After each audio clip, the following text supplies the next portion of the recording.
Hello hello hello বন্ধুরা, কেমন আছেন সবাই? তো সবাই ভালো আছেন। আর এখন সকাল 10টা বাজে। ওয়েদারটা কত সুন্দর লাগছে, তাই না? চারিদিকে সবুজ আর সবুজ।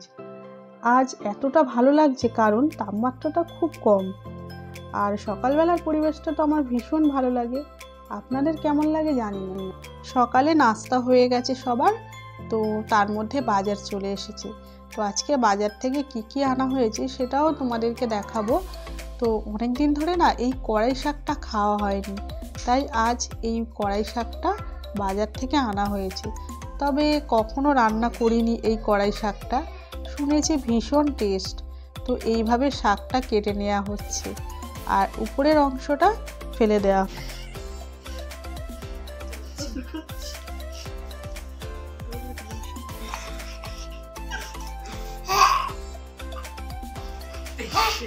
এই যে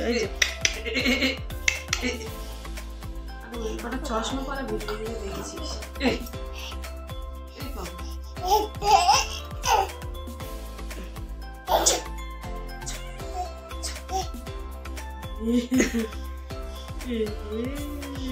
তো এই জ্যান্ত মাছটা বাজার থেকে আনা হয়েছে। তো মাছটা ভালোভাবে কেটে আমি পরিষ্কার করে ধুয়ে নিয়েছি।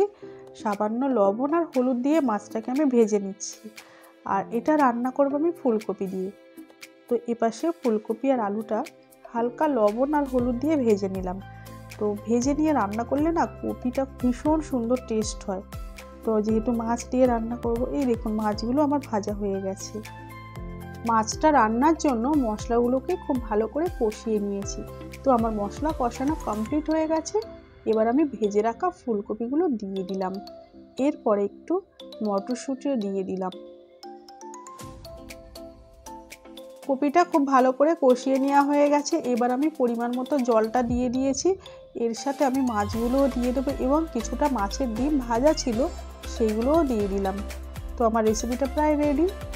তো এদিকে এই কড়াই শাকটা পেঁয়াজ, লবণ আর হলুদ দিয়ে আমি সিদ্ধ করে নিলাম। তারপরে আমি এইভাবে ভেজে নিয়েছি। দেখুন বন্ধুরা কত ভালো লাগছে।